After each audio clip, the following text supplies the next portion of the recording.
Pemirsa, Anda masih di Morning Talk, kita masih membahas soal pilkada yang akhirnya diputuskan untuk jalan terus di tahun 2020 ini dan kita masih membahasnya dengan Pelaksana Harian Ketua Komisi Pemilihan Umum, Pak Ilham Saputra. Pak Ilham, Ya, gimana, ya, Mbak?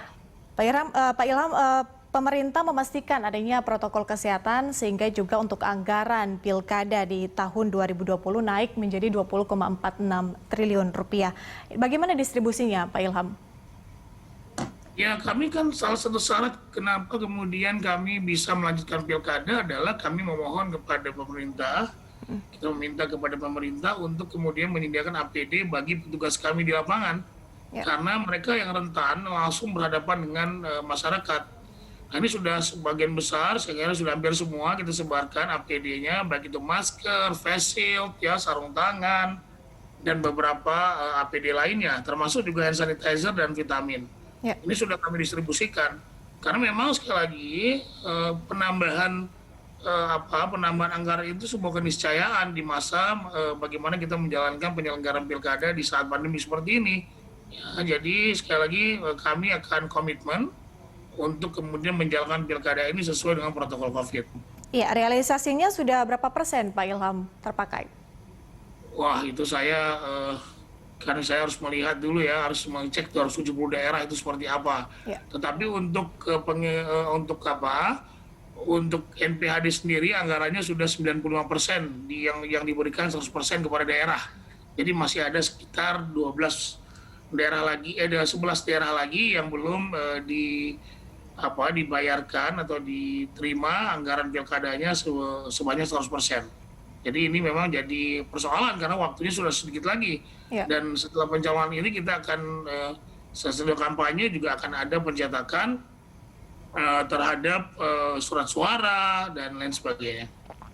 Iya, Pak Ilham, beberapa saat yang lalu kan juga ada polemik terkait dengan bentuk kampanye yaitu konser musik. Nah, ini yang menjadi perhatian dari masyarakat. Tadi juga Anda sempat singgung bahwa nanti akan ada revisi di PKPU. Ini sebagai afirmasi saja, berarti untuk konser musik tidak akan diizinkan ya, Pak Ilham?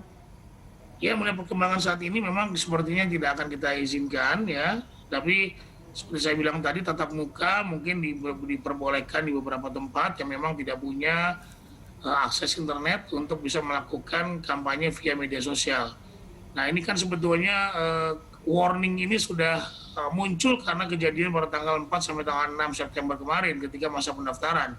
Kami sudah melakukan uji publik sebelumnya dan tidak ada yang concern dengan soal konser ini. Karena sekali lagi rapat umum ini ya dibaca ya atau diterjemahkan dengan melakukan konser. Selama ini kan kalau kita lihat model kampanye kita ya seperti itu gitu ya. Tetapi dalam kondisi pandemi seperti ini sepertinya perlu kita luruskan, perlu kita atur ya agar kemudian para paslon tidak berkampanye karena berimplikasi nanti akan muncul kerumunan yang tidak bisa kita bendung seperti itu. Tapi kalau konser musiknya dalam bentuk virtual berarti diizinkan ya, Pak Ilham? Silakan, tetapi tentu saja dengan mengikuti prosedur yang ada di media sosial itu sendiri. Setahu saya misalnya di salah satu media sosial harus bayar atau harus bagaimana, saya tidak mengerti ya. Nah, itu tentu tidak kita atur, tapi kita memastikan bagaimana kampanye di media sosial ini, itu yang kita atur.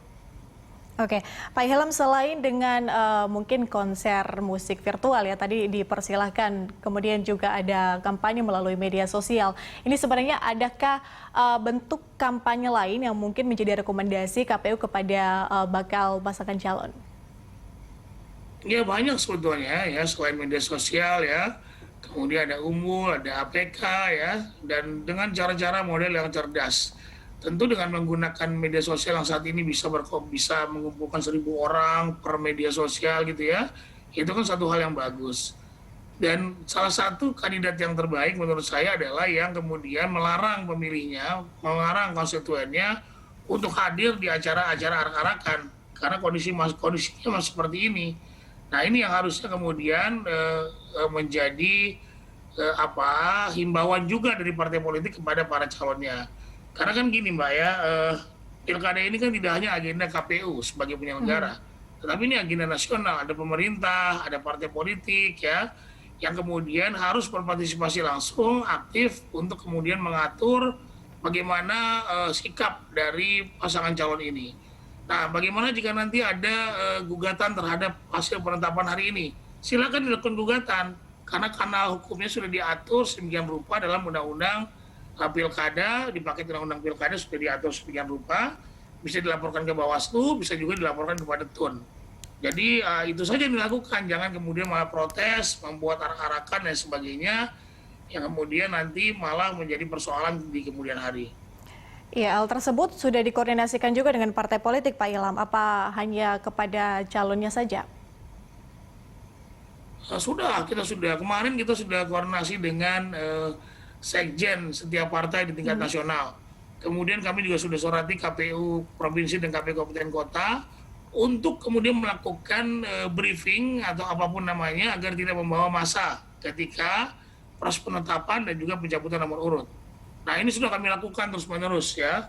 Nah, kalau ini kemudian tidak juga diindahkan, saya kira polisi bisa bergerak untuk kemudian membuat laporan pidana terhadap yang bersangkutan. Oke, Pak Ilham, berarti sudah ada komitmen dari partai politik ya terkait dengan apabila nanti ada pasangan calon yang mereka usung ini malah ditindak karena melanggar protokol kesehatan. Ya seharusnya begitu ya, bahwa kemudian masyarakat sudah pintar, sudah cerdas, seharusnya kemudian kampanye protokol COVID-19 ini bisa mulai diusung kembali dari pasangan calon untuk kemudian disampaikan kepada masyarakat bahwa benar Anda mampu melaksanakan atau mengendalikan bagaimana COVID ini bergerak di daerah Anda dan sebagainya. Jadi sekali lagi informasi ini harus keluar dari paslon untuk memastikan semuanya berjalan dengan baik juga bagi konstituennya. Iya, negara lain ada yang tetap menjalankan pemilu juga di tengah pandemi COVID-19. Sebut saja ada negara seperti Singapura, Jerman, kemudian Prancis dan juga Korea Selatan yang bisa dikatakan sukses menggelar pemilu di negara mereka masing-masing. Nah, apa yang bisa kita pelajari dari negara-negara itu, Pak Ilham? Meskipun mungkin bisa dikatakan untuk kondisi geografisnya berbeda ya dengan Indonesia. Pertama adalah anggaran atau kemudian bantuan dari pemerintah. Pemerintah sangat mensupport penyelenggaraan pemilihan di sana. Kedua, penyelenggara pemilunya yang profesional. Ketiga, disiplin masyarakatnya. Jadi masyarakatnya ketika dibilang A ya A, tidak boleh keluar. Nah, kita kan sekarang masih ada orang yang bahkan sampai saat ini nggak percaya dengan corona gitu ya. Nah, padahal udah banyak korban yang muncul. Nah, kalau kami meyakini pengalaman Korea misalnya saja itu bahkan tingkat partisipasinya melebihi dari sebelumnya, ya. Tetapi sekali lagi dengan protokol COVID yang ketat. Jangan pernah lepas masker kalau tidak makan dan tidak minum, ya. Kemudian hindari interaksi dengan orang lain dan lain sebagainya. Jadi sekali lagi kita berharap pilkada kita kali ini selain bermartabat juga pilkada yang sehat tanpa kemudian memunculkan klaster pilkada. Ya, berarti adakah himbauan tersendiri untuk masyarakat yang nanti akan mungkin datang ke TPS dan mengikuti Pilkada 2020, Pak Ilham? Ya, saya berharap masyarakat bisa berpartisipasi aktif dalam penyelenggaraan tahapan Pilkada 2020 yang akan datang, bisa menjadi pelopor untuk melaporkan segala bentuk kesalahan atau pelanggaran yang dilakukan oleh pasangan calon, atau kedua bisa menjadi petugas KPPS, ya, buat anak-anak muda nih bisa menjadi petugas KPPS untuk kemudian belajar bagaimana dan juga bisa profesional bagaimana membangun atau menghitung, memberikan pemahaman kepada masyarakat tentang bagaimana pemilihan itu bisa dilakukan dan berlangsung dengan lancar. Karena partisipasi masyarakat ini kita berharap bisa tinggi untuk kemudian nanti pemimpin yang dihasilkan selain baik juga mendapatkan legitimasi yang cukup. Ya, Pak Ilham, terkait dengan Pilkada tahun 2020 ini sebenarnya apa sih tantangan yang paling berat bisa dikatakan seperti itu, kemudian juga mungkin ada hal-hal yang perlu dipikirkan kembali atau mungkin dicarikan solusinya pada saat Pilkada 2020 nanti. Tantangan terbesar sebenarnya apa yang dihadapi oleh KPU? Tantangan terbesar adalah orang yang melanggar protokol COVID menurut saya. Ya, pengalaman tanggal 4 sampai tanggal 6 itu jadi masalah. Kemudian kewenangan siapa sebetulnya itu yang melakukan penindakan. Nah, sekarang polisi sudah mau untuk turun ke lapangan untuk kemudian menyiapkan pasukannya dan bersiap untuk menangkap atau kemudian melakukan tindakan sesuai dengan peraturan undang-undangan yang ada kepada pasangan calon yang bandel, pasangan calon yang nakal untuk kemudian tetap melakukan arak-arakan.